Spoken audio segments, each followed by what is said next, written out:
everyone. Welcome back. And thank you for joining us today for the Women in Emerging Tech Roundtable session. I'm Teresa Annibale. I'm Area Vice President for EVOTEK, and I will be your moderator today. I'm super excited about this session. I've been spending time with our rockstar panelists and getting to know them and coming up with some important topics for us to talk about.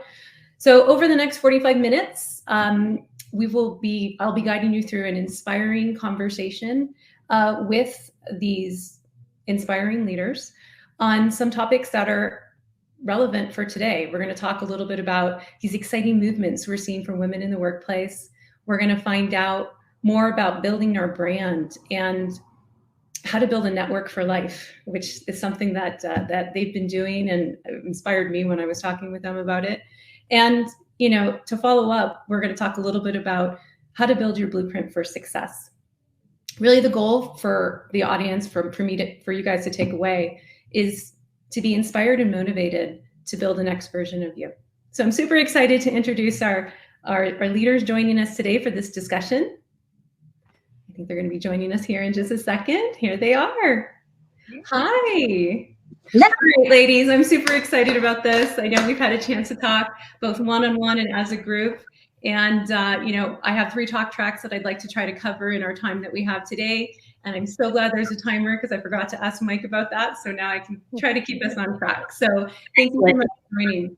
I'd like to go through some introductions, and I'm going to go through and kind of give the audience a bit about who you are. You can always add in if you'd like to, but this is something I'm going to read because I want to make sure I catch all of these amazing points. So Holly Smithson.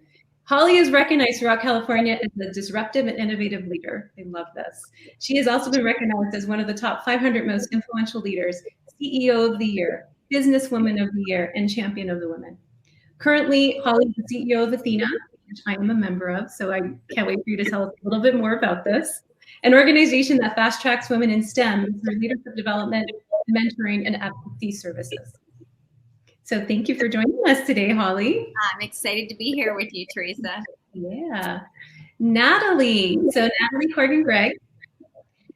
So a little bit about Natalie. Natalie was the 2015 Diversity and Inclusion Champion at EMC, the first president of the Women's Leadership Forum, which we're going to talk a lot about today because I'm hopefully we're going to get to that discussion in one of the questions that I have.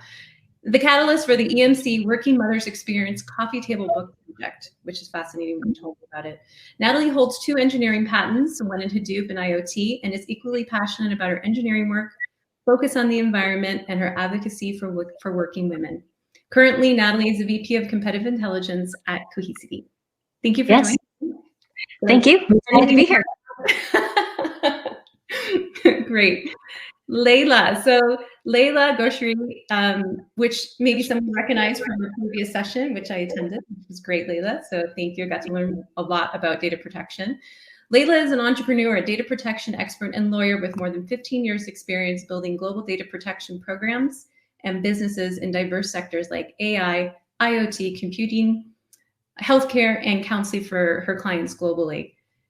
Her experience with the lack of good privacy technology drove her to co-found Relyance AI to help identify real solutions and reimagine what data protection means in a globalized, technology-driven world.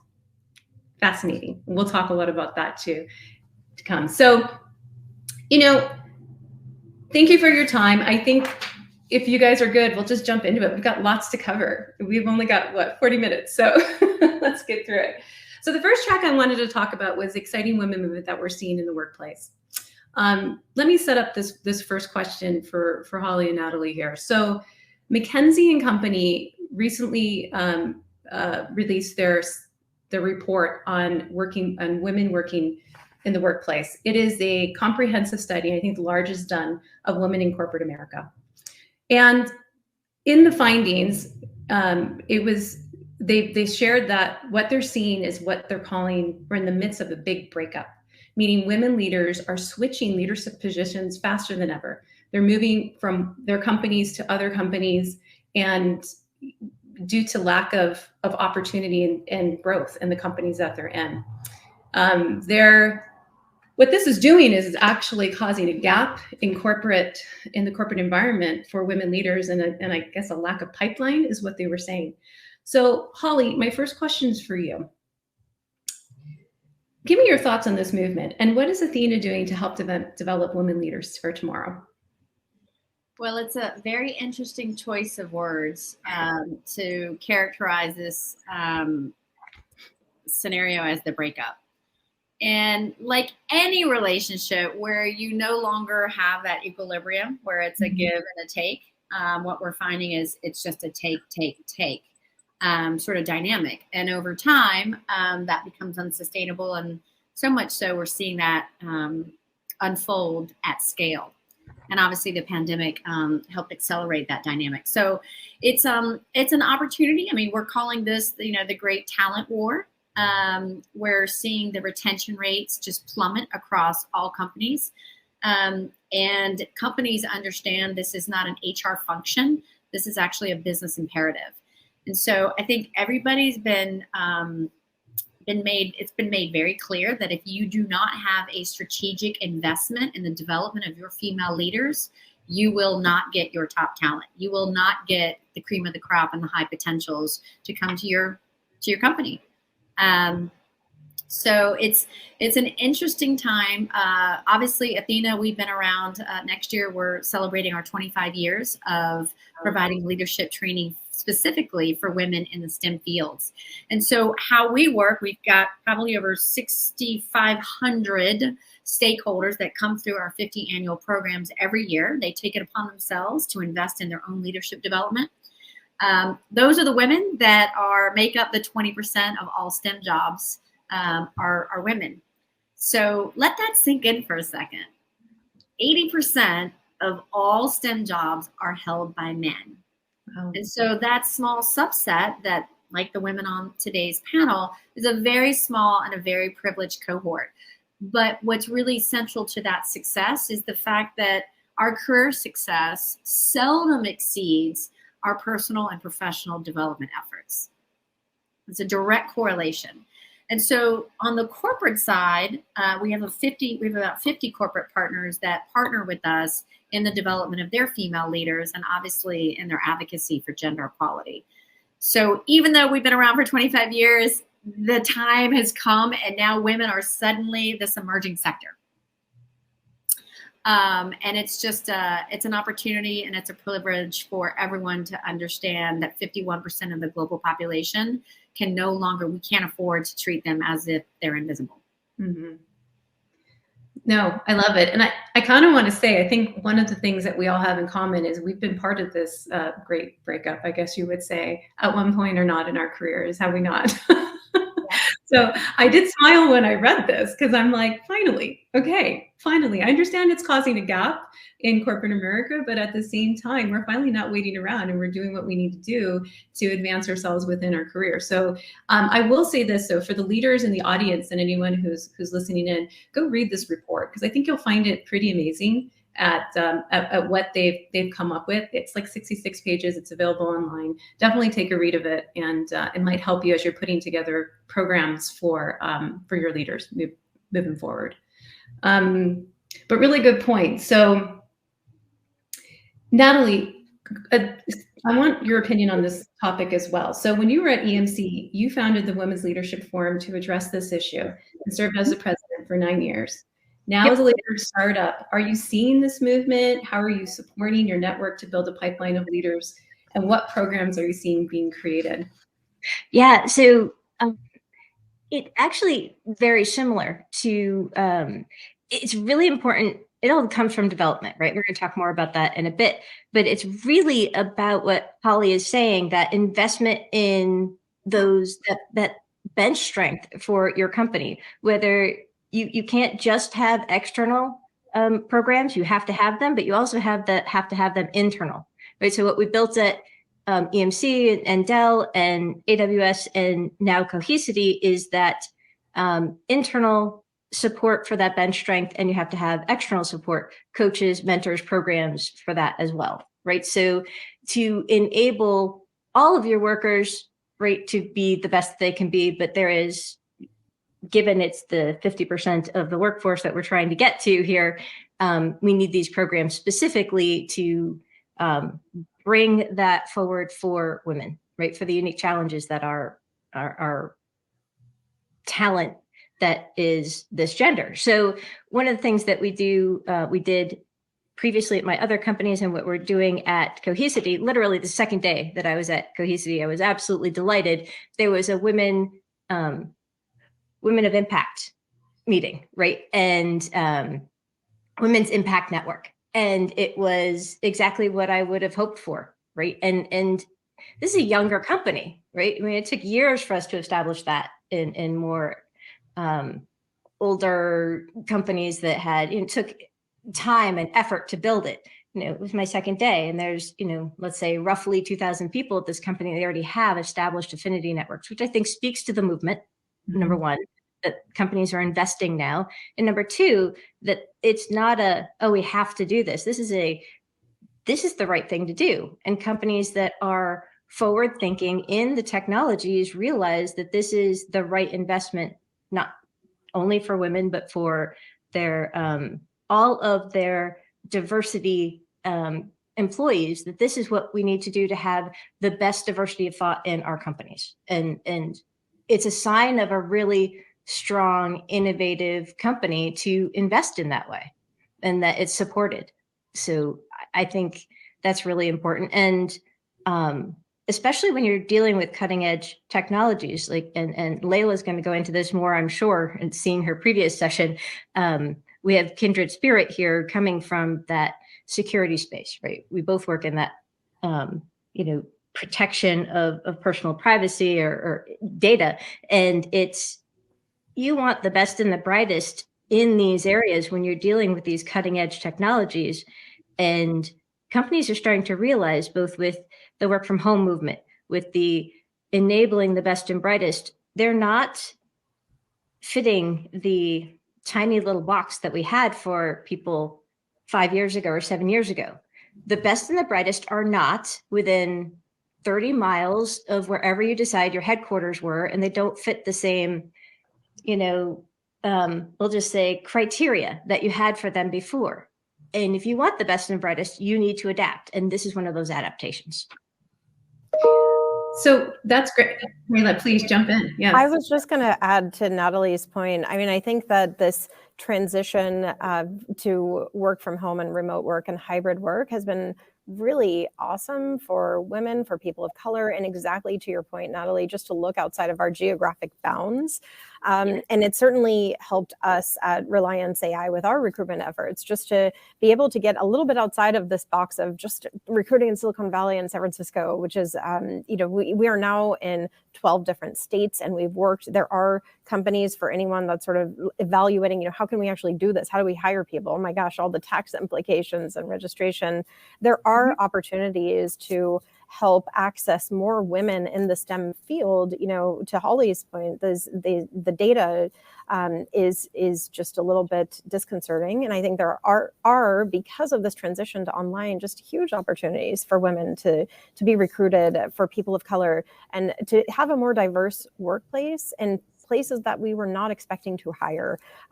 This is just good business sense. So I'm so excited to hear Teresa, Holly, and Natalie, the conversation about hybrid and remote working. Well, I'll chime in as well. Just this year alone, I've expanded my team to 4 additional people, and they are all over the United States, which is fantastic. Yeah. And, looking to also hire outside of the country. So I hear you loud and clear, and I'm super excited that we have the foundation now to do this, and it's supported. And we are seeing an uptick in our production, with having a lot of this flexibility in place. So I'm curious to see their report for next year. This is the 8th annual report that they do. I'm curious to see the report for next year and see if they include more of the production numbers and see if it actually improves, companies moving forward. So that's really exciting. I do want to move on to another movement that's very exciting. And Leila, this is for you. Another movement I'd like to highlight is the growth of women-led startups. Women are entering the startup market today more than ever. However, only 1% of fundraising dollars goes to women startups, making it even challenging for us to join the market. I find your startup journey fascinating for many reasons. Can you share it with us? I'm sure there are many entrepreneurs out there that will find it inspiring, especially how you were able to fundraise during a pandemic. Yeah, thanks for that question, Teresa, and highlighting this important issue that we have. When we have a distribution of women and men and 50-50, to have funding only go to 1% of funding going to women, you have to take pause and see what is happening. Why is this happening and what can we do better? And I think, to Holly's point, we need to, from an early age, start encouraging more women to go into STEM. I think there's a whole educational question and component here.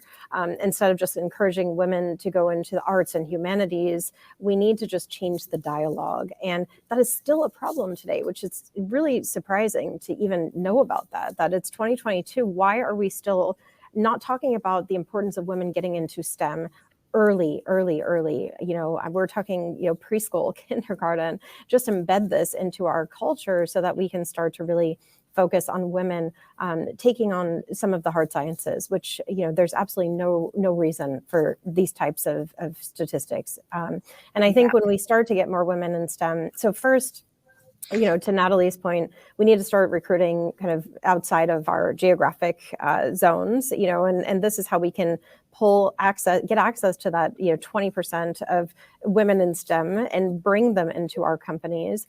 And it's just incredibly important that we continue to support women once they do enter into the workforce, because there is just so much talent, and it's proven to help your business. When you have diverse viewpoints, it is better for your organization. So it's just common business sense. So, and I can share my personal journey, absolutely, Teresa. So thanks for giving me the opportunity to do so. I am actually a lawyer by trade. So I am one of those that actually didn't get into technology sort of immediately. I got into it by way of my practice. I've been working in data protection as a privacy lawyer and data protection officer for over 15 years. And what I found is that you can't really do privacy without an understanding of the technology. So I learned simply by doing. And there is an opportunity for that as well. So don't overlook women who have, maybe gone into the humanities, arts, and other areas that later learn in life by doing, or there are all kinds of boot camps, programming boot camps, coding boot camps, where women are getting up to speed on technology and are just as competitive in the workforce as men that started in these areas at an early age. So that's one thing I think that's important. Even if a woman is not in tech right now, you can always learn. There are programming boot camps. There are other opportunities just by doing and learning and talking with engineers and diversifying your network. I think we're going to talk about that later. To not just be within our own bubbles, women need to be making an effort to get outside, talk to engineers, have questions, be curious, learn about technology. I think it's incredibly important for women to really get, to even out some of the data. It's not just on kind of our education system to do that. I think there's a long way to go, but it really needs to be on the individual. We have to take responsibility for improving our understanding of technology. And there's so many ways to do this, through Udemy, through EDX. There's a course that Harvard offers. It's like tech for lawyers. That's something that I took, right? Programming for lawyers. And you will find that a lot of technology, it's not to be shied away from. It's just very logical. It just makes sense. And I think women are logical. So there's no reason that there can't be more women that are getting into this area. So just a little bit about my specific journey on the fundraising side is, that's right, we got started during the pandemic, but maybe I can just reverse a little bit before the pandemic. So I'm a lawyer, I'm practicing.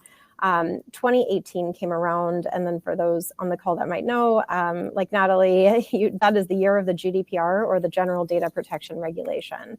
What it was this huge and very impactful law coming out of the European Union, but it had an extraterritorial reach, which means it didn't just apply to companies in the EU. It hit Silicon Valley like a ton of bricks. We didn't have a lot going on in the way of needing to have compliance with privacy requirements and understanding what was going on with people's data. So suddenly we have this new law coming out of Europe. Silicon Valley is caught completely off guard. Most companies don't have much in the way of a privacy program. If they did, it was sort of fragmented, certainly not nearly what companies needed in order to be ready for this really holistic, far-reaching law. And what's really interesting about privacy, so women often get the jobs that a lot of people don't want to do. So there are a tremendous, I bet, I don't have the exact statistics, Holly, but I bet the numbers would be reversed. Just knowing our customer base here at Relyance, where at least 80% of our customers are women. So with privacy, this was such a hard job. There was no technology available. So who was doing the work? It was women. And this has ended up turning out incredibly well for women. I think it's a huge opportunity. I think it's very, very exciting because now this is one of the most in-demand jobs out there. So women's salaries have just skyrocketed. They are breaking glass ceilings throughout the privacy community in ways that we just have not seen before, really rising into the C-suite in very, very important ways. If you look at just the demographics of who is a chief privacy officer, we're seeing more and more women entering into this area, and you have to know technology to understand data. So it's been very exciting to watch that. So I've talked about the market, but I can tell you my personal story. I feel like the market dynamics are even more interesting than maybe my personal story, but hopefully that is helpful. Now, from my perspective, I was always passionate about privacy, and this I could see the writing on the wall. We had this technology eating the world transition, but there was little being done to address how are we handling people's information? How is it processed? Who's governing it? Who's accessing it? What are we doing to it? And having sort of followed the global trends and leading indicators, I've always been fascinated by just these global sort of movements and how they impact other areas of the world, what impact that has on the economy. That was part of my focus at Berkeley. Even as a student, this was really fascinating to me. And I knew that the next most important area was going to be data privacy, not only of the legal profession, but also of technology. So while I have a legal background and a tremendous passion for just design, I just always love things that are beautifully designed, I just started drawing. In 2018, when the GDPR was going into effect, I demoed every privacy technology platform out there, and I could not believe how bad they were. Nothing met my needs. It was just unbelievable. And I just said, my God, how could we be managing people's information in such fragmented ways? This is important. We're talking about a fundamental human right. What are we doing with people's data? Are we protecting it? Are we keeping it secure? Are we keeping it confidential? And yet there was no good technology platform out there. So I just started drawing what I wanted. So I created sort of the first UI, UX designs for the platform that I wanted to build. And this is, by the way, without an engineering background. I just knew that this needed to be done. It was a huge problem. Lots of my friends and partners and colleagues were impacted by this area. And I just started talking with potential technical co-founders. And so I know later, Teresa, we're going to talk about just the importance of networking and building your network outside of your direct group. It's very important to have a cross-functional network. But, for example, if I only spoke with lawyers about privacy challenges, we could debate the law, but not necessarily find new innovative technology solutions to solve for it. And so by solving a problem that I experienced personally and that I was very passionate about, that carried through as we went into funding. I just know the market like at the back of my hand. I've been working in it for a very long time. So I would say this is as much a passion project as it is a huge market and business opportunity. And that's what's made this just really great. And I think that as we began to pitch VCs and talk about this opportunity, it was so easy to talk about a problem that I had personally experienced. So I think for any entrepreneurs on the call thinking about what is the next business that I might want to start, solve the problem that you care passionately about and that you've personally experienced to the point that it's gotten so annoying, you just can't take it anymore and you really want to do something about it. And when there's a big market, that means you are going to be successful with what you're building.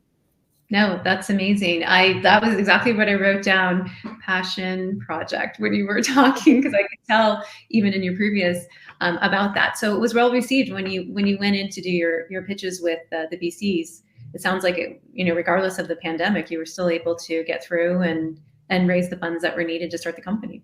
Yes, we were very fortunate. And a lot of the credit there also goes to my co-founder, whom I met because we've been friends for a very long time. And he had, learned the VC community and ins and outs. He was actually working as a VC himself. And when I had first talked with him about getting started, it was more would you be interested in investing? But he said, actually, this is such a huge opportunity. Why don't we partner and build it together? So again, the importance of having conversations outside of your network, getting to know people, understanding the market, and then, just making a go for something that you have a problem with, where ideally you have a deep expertise, and that passion will certainly carry through, especially if you can speak to the market opportunities. Love it. Okay, I definitely took that down as a takeaway and a recap for the audience. Before we move on to the networking discussion, Leila, there's another movement happening globally, one that you'd like to bring awareness to. It's the women's revolution happening in Iran. We are watching all these brave and amazing women use their voice to demand equality. As an Iranian American woman, please share your thoughts on this movement and what can we do to support the women of Iran and all women fighting for equality in their life. Thank you so much for bringing awareness to this, Teresa. And I will try not to get emotional because it just hits so close to home. So this is a very important movement happening here in Iran, and it's led by women, brave women. And it started largely because of these mandatory hijab requirements where women are required to just cover their hair. I mean, they don't even have the right to walk in the street. You can literally be killed for showing a little bit of your hair. And what happened was less than 2 months ago, a very young, beautiful woman by the name of Mahsa Amini with a bright future ahead. She had her hair covered, but it wasn't covered enough. And as a result, Iran's morality police, as they call them, which basically police whether or not the hijab is being worn properly, or are you wearing too much makeup? They look at things like this too. Are you wearing what's called a manteau, and it needs to go basically just above your thighs? You have to be covering yourself. But Mahsa Amini was taken into custody and beaten as a result. She was covering her hair, but a little bit of it showed. We're talking about this much hair showing. And as a result of that, the morality police beat her and killed her. That was just less than 2 months ago. So now millions of people, led by women across Iran, and also here, I am one of them, are calling for regime change. We're not just calling for the end of the morality police in Iran, but it's really an end to this Islamic regime. And it's not political, it is about women's rights. This is a human rights issue. And it's just been incredibly inspiring to watch people literally risking their lives. I think there's something like 300 people which have been killed over the last 2 months, just as a result of exercising their rights to protest. This is a basic fundamental human right, which we often take for granted here in the United States, and other developed democracies. Now, women and men, by the way, are calling for Zan Zindagi Azadi, which means woman, life, freedom. And they're protesting not only the ability of women to have access to human rights, but also to ensure that they can have freedom. Women are not allowed in Iran to sit in a stadium. They're not allowed to sing. They are not allowed to ride a bicycle. Can you believe that? Yeah. Not allowed to ride a bicycle. I wouldn't do very well or survive much longer. Same, exactly. And I think because my father comes from Iran, I feel so fortunate and grateful to be in a country where I have freedom. Something that freedom and democracy, we talk about them as concepts. They are real. People are risking their lives in Iran to demand regime change and an end to gender apartheid, which is exactly what this is. So, and by the way, women are restricted in other ways that certainly don't allow them. And the population of women in Iran they're extremely educated, but when they get out into the workforce, they're extremely limited. Right. And so, what we're watching now is this incredible movement. I mean, it's just been awe-inspiring to watch. And it's certainly been difficult as an Iranian American, but I am inspired and have just tremendous hope for the future of this country and the women and the men standing alongside them, fighting for basic human rights. And so, Teresa, you asked, how can we get involved and do something? And it's a tricky question. because there's a long history of Iran and the United States, which is probably the topic of an entirely different conversation. Actually, Iran used to be a democracy.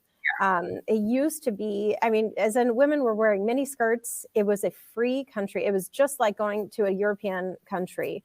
You know, back until there was basically a attempted coup. It's a long story, but the TLDR is that there have been major swift shifts in the regime and the government. From the right to the left, now we're at the far right. Religious extremism has taken over, and it's very, very sad. But I, again, have a tremendous amount of hope that the women and men of Iran will be successful with this movement. So how can we get involved? So we'll get to that. So one way to get involved is to just bring awareness. If there are protests happening across the entire world right now, it's just incredible to watch. There was a protest out in Toronto that had something like 50,000 people. There was a protest in Germany that had 100,000. There have been protests across the United States as well. Get involved. You can participate. This is about bringing awareness. You can also write your representatives and join these movements. And there's another way to get involved. There's a petition circulating. You can go to womanlifefreedom.today and add your name to call for Iran to be removed from the UN Commission on Women's Rights. It's unbelievable that they even have a seat there, given the way that women are treated in Iran. So this is an opportunity to really call for this. And I've seen just incredibly creative ways to bring awareness. Today, I learned about this initiative called Murals for Freedom, where they're painting murals of Mahsa Amini as the face of this women-led revolution in Iran. And you can, if you have a wall that you can contribute to be painted, or if you are an artist and are interested in contributing, this is one creative way. You can just email muralsforfreedom@gmail.com. And there are just all kinds of ways to bring awareness. I think at this point, awareness is the key point. But This is great. Yes, no, we'll definitely continue this conversation. I think, if you share on LinkedIn, we're going to be sharing everyone's contact info. That way, anyone in the audience who's interested in learning more about this and how to help, I know I am, will definitely follow you and follow a lot of the programs that are out there to support, for sure. Yeah, that's wonderful, Teresa. And I will just say one last thing. I know there's a lot to cover, but this is the first time we've seen a revolution led by women. It is extremely empowering and I think exciting for women everywhere to see that women, even in the face of risking death or persecution or being jailed, they're standing up for their rights. That means that really in the United States we have no excuse, and I think that there are just tremendous opportunities for us to have a voice, and this is continuing to inspire really, I think, women across the world. Thank you for sharing. Thank you for sharing. It's something that I have been watching for at least the last 2 months since all this has happened. So thank you. I'm going to move on to the next question, if you guys are good with that. And this is around managing and building your brand and your network. So one area I think it's important to discuss is how we put ourselves out there and create followership. As CEO, co-founder, and VP, you all need to be visible and keep your brand strong, whether you're attracting talent, investors, customers, or followership. Natalie, let's start with you. You told me when we were talking that you look at this as building, the process is looking to building a network for life. What do you do to build and manage your network? How do you stay relevant, visible, engaged? Please share. Sure. Well, I think it's the passions that we have. Leila was talking about some of hers, the ones that built her business, the ones that she, her passion projects. It's really about always being true to yourself. And that is, being one person all the time. And for me, it's always been about being mentee and mentor all the time, right? I might be able to mentor someone on one topic, but that same person could be teaching me a master class in something else. And just because that person and I work together once and then go to different companies doesn't mean that relationship ends. And I've been very fortunate to be, somebody's, someone was my co-op once, and then we became friends, and then they became advisor to me when I was switching roles somewhere else, and then they worked for me again, and then they became a peer. Like, that's the way I build my network. That's like one example. Another example is someone I worked for later worked for me, and they became my advisor while actually being a subordinate. Like, just don't have that traditional view of what org structure. Don't allow org structure to determine your network, I guess is what I'm trying to say. And I always talk about mating for life. And I did mate for life. Obviously, I married my high school sweetheart, but it's your relationships are yours. They don't rise and fall with what company you're at.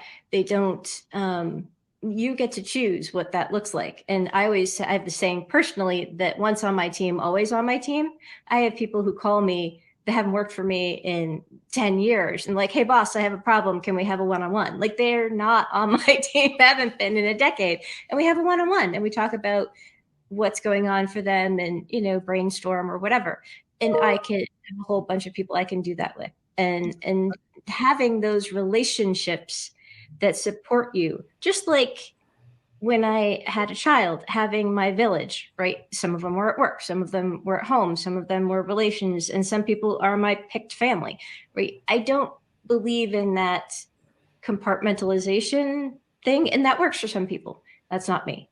I have my team for life. That's how I do it.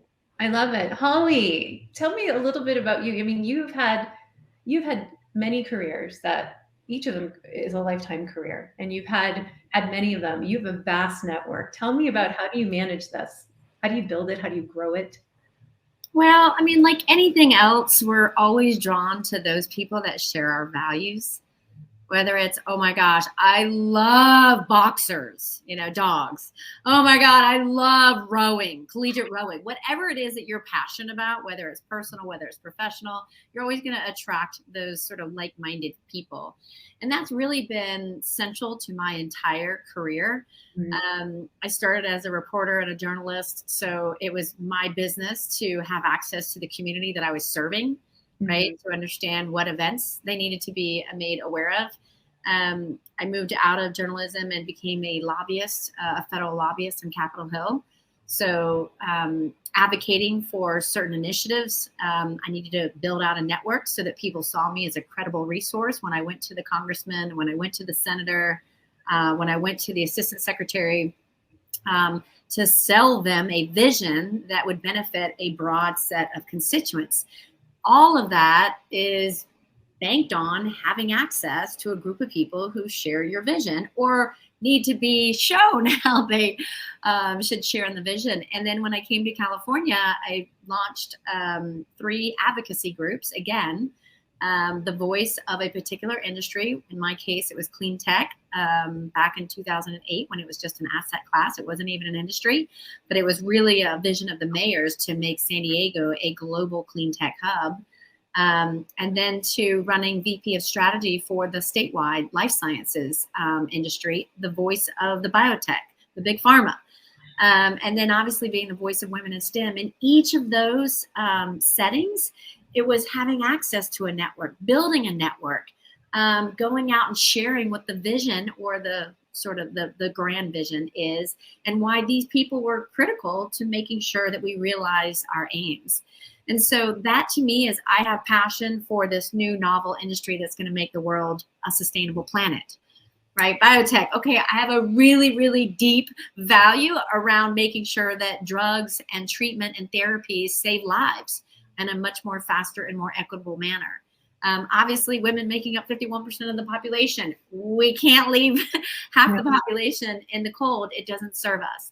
And so in each of that, even though those sound like completely different animals or beasts, they're all sort of this linear path of, I have a very clear vision of the things that are important to me, what I value. And then I also know what I'm really good at to organize and mobilize and execute said subset around a particular agenda. And that, I love that. And that gives me excitement, and it gives me the fuel to go out and find other people. Hey, are you interested to be a part of this? We can't do it alone. We can. It's going to take us a whole lot longer. And I'd love to recruit you to be a part. And I want to enroll you in what we're trying to do here at Clean Tech San Diego, at California Life Sciences, at Athena, and on and on. And so I would submit to the audience, as you may be doing a reassessment, does this company actually align with my values? Mm-hmm. Does this culture really align with my passion? Am I honored? Am I being fully utilized? Are they investing in me? Am I given an opportunity to contribute at my highest level? Those are just questions you get to ask yourself. And then get on the other side of the ledger. If they're all yeses, then cool, rock on. And if they're not, then you get to make a course correction. Mm-hmm. But I will tell you, for everybody listening, looking for inspiration, as we're all trying to figure out our way in this crazy, crazy train ride that we've been on for the last 3 years, the more focused you are and the more clarity you have on what you want to do and how you want to do it in this life, this precious life that we have, the better you are to manifest it. We all need to embrace radical humanity. We need to broaden our networks, and we really need to deepen our understanding about other people's perspectives and be more sensitive about walking in another person's shoes. I love this. And you're actually starting to talk a bit about the next topic that I wanted to cover, was building a blueprint for success. So for me, the way I look at a blueprint for success, I work on my personal and professional development every day, every year. I have a whole program that I go through. I created myself. I have coaches. I have mentors. I have communities that I work with on a regular basis. Staying stagnant freaks me out. It's just something that I just can't be. So Holly, tell us a little bit more about how you build your personal blueprint for success, because you're starting to touch on it a bit. Yeah, and because I run 3 advocacy groups, they're all member-based organizations. And fundamentally, the human capacity is I want to connect. I want to connect with people that care about the same things I do. Mm-hmm. So this isn't a plug for Athena. There are plenty of member-based organizations. So figure out what you really, really love.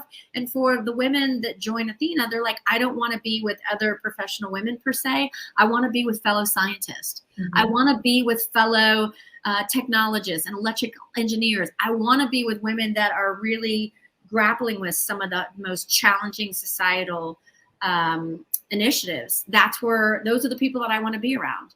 And I want us to all come together and figure out how we can beat the odds and how we can realize our greatest potential. So that's why there's so many. That's why there's like 10,000 member-based groups around the country, because that is quintessential. That is humanity. But for me, when I'm around those people, and everyone in this audience probably knows this is an old adage, you are the average of the 5 people that you run with. So if I'm hanging out with Leila and I'm hanging out with Natalie on the weekend, I'm probably going to maintain my pole position as an executive, because they're always inspiring me with their different perspectives and their different passion, and what makes them shine. And that always makes you want to be better than where you are today. So you got to choose your tribe and make sure it's a strong one, and make sure they're better than you. And I don't mean that to say that I'm inferior, you're superior, just that, wow, you're better than me because I didn't think in those terms. Yeah, so I don't want to make it like, oh, I'm less than and you're greater than, but you know what I mean? No, it's good to be the dumbest person in the room. I love those rooms. I get so stimulated when my brain is like, why didn't I think of that? Why did I think of that? And I get excited. Like Teresa, she gets bored to tears when she's the smartest person in the room. And I have to tell you, the relationships and the network, when you start to find your tribe, man, that stuff will grow exponentially. It will organically blossom. I have such a ridiculous following on LinkedIn. I'm there all the time. And it's like going to have wine on Friday night, except for I'm obviously not on LinkedIn on Friday night.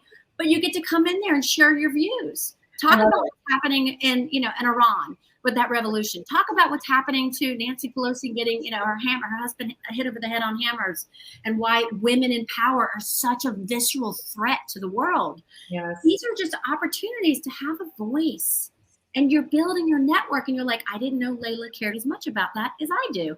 I should reach out to her and go grab a virtual coffee. So having a voice, being a part of the conversation, whether LinkedIn is your jam or not, I'm just using that as an example. It's my jam because it's all executives and everybody sharing their business values and their business principles. And so that attracts me to the ends of the earth. Love it. Love it.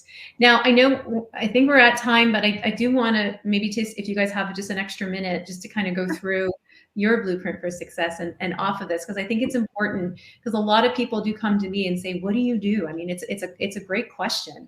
And it's like, what don't I do? It's really how I answer them. It is easier to talk about what you don't do, but I can add to what Holly's saying in that I am always focused on my team's success as well. So I can say ditto to a lot of the things Holly said, but making sure that my team is successful makes me successful. I'm not worried about me. If I'm worried about them, everything else works, right? Making sure that they're reaching their goals, I get there kind of automatically. And not just my team. Like, I focus on my family, I focus on my team and my company. And as long as I'm picking the right company, and I recently switched companies a few months back, and I turned down a lot of other offers to be somewhere where my values are aligned. You're absolutely right. It has to be the right values. It has to feel like it's the right place for you. And then you have the energy to focus on that followership. And clarity, focus, values, these are all great directional, like things that only you can solve, right? You have to put this together and work on that. Leila, any final words from you? Any thoughts on this? Well, I would just echo everything that Holly and Natalie just said. If you are the smartest person in the room, find another room. Focus on investing in your team. If they are successful, you in turn will be successful as a result of helping them be successful. I'd add just fierce prioritization, especially when you are working on a startup. You have 500 fires. You can only focus on 5. What are the other 495 that you're going to let burn? That is a really, really key area in order to make sure that you're prioritizing the right things. And just generally solving something that you really care about. I think that probably matters, because that's what drives you. When the going gets tough, you want to be solving a problem that you really care about deeply, that you're passionate about, and it'll keep you pushing through any challenging times. All right. Well, the one last thing I'll leave our audience with is, I had a chance to meet with each of you prior to prepare, and the one commonality that you all have is you bring a voice to the unrepresented groups.